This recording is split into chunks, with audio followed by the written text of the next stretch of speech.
Hi and welcome. I'm Dr. Robert Yielding with the National Social Anxiety Center in Newport Beach, Orange County. Today I'm going to be discussing how to utilize one of the most active and powerful interventions that cognitive behavioral therapy, or CBT, has to help you manage and overcome social anxiety. We call this strategy a behavioral experiment. When it comes to social anxiety, there are typically certain thoughts and beliefs we hold about ourselves and others in social situations, which give rise to anxiety. Rather than just analyzing these beliefs or hoping better ones will somehow come along, a behavioral experiment is a way to actually test them out and gather powerful evidence for or against these beliefs to see just how true they are. Now, in the first of 3 sessions focused on behavioral experiments, I'm going to describe how to develop an effective behavioral experiment, what its steps are, and most importantly, how it can help you overcome your anxious thoughts, feelings, and avoidance behaviors, which maintain social anxiety. As we know, the particular thoughts, assumptions, and beliefs we have about a given situation influence how we're going to feel, and in turn, what we're going to do. As an example, if we took the situation of me telling a group of strangers what kind of music I like, perhaps I might have the thought such as, that would be dangerous because they might judge or ridicule me. This particular assumption would likely lead me to feel anxious and avoid sharing the music, thereby missing out on an opportunity to learn what would have really happened. Now, in a behavioral experiment, we're looking to open up this opportunity for learning by identifying what particular beliefs or assumptions might be holding you back and developing a plan to test them out in real life.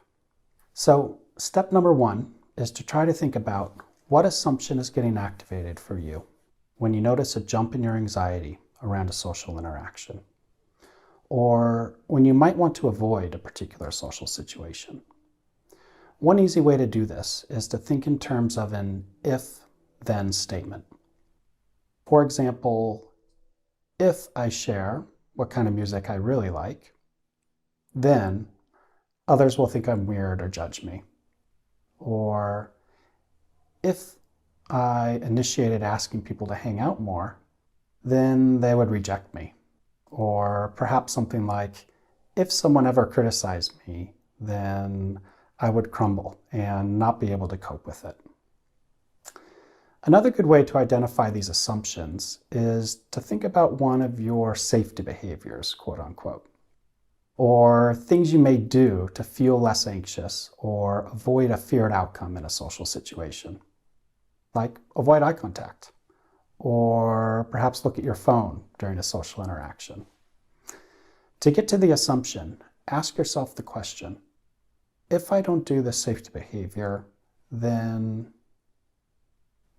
and write down whatever your anxiety tells you will happen. So an example might be, if I put my phone down and make eye contact with others, then they will look at me weird and make fun of me to their friends. You may need to spend some time going through your day and thinking about it in this way before you catch what your assumptions are, especially in approaching social interactions. But once you find one or several that work for you, write them down as if-then statements in your journal, and are ready to move on to the next step, which is planning a concrete way to experiment with and test out this assumption. Basically, what we need to figure out is, what is an active, specific, and real-life way in which we can see if the then part of our underlying assumption always follows from the if part. In other words, do the predictions that come out of your assumption always come true when we test it out?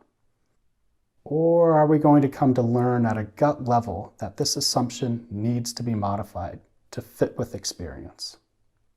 So steps 2 and 3 are to identify exactly how you're going to test your assumption out and what your predictions are about what will happen.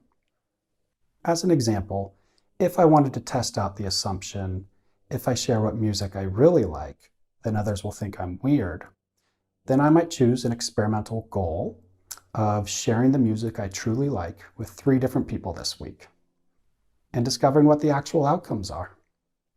I'm also going to write down what my predictions are, which at least right now is that they'll think I'm weird and either say something to mock me or in the conversation perhaps. As you summon the courage to follow through with your experiments during the week, it's important to remember to think of them as just that. Experiments which you need to continue to repeat to gather a significant amount of data, which you'll eventually draw conclusions from.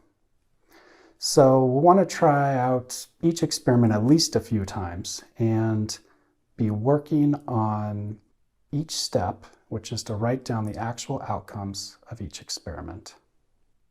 Did the prediction that others judged or mocked you every time you shared your true music interest come true?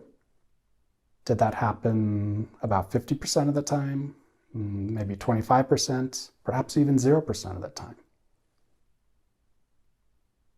Lastly, at the end of your planned series of experiments, it's vitally important to look at all of the outcome data you were able to develop and compare it to your original predictions and our underlying assumption. Now we ask the question, what can I take away from this new information? If your assumption didn't pan out to be entirely true or accurate, how does it need to be changed to fit with what actually happened?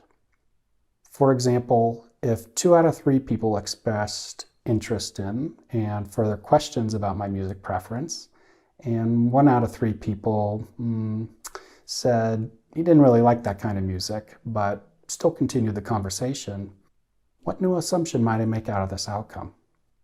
Perhaps something like, if I share what kind of music I really like, not everyone will agree, but I connect more with others and I have better conversations. Once you get to this step and have identified a truly new and more adaptive and realistic way of thinking about yourself and others in social situations, which this will remove barriers to how you want to be and how you want to feel socially.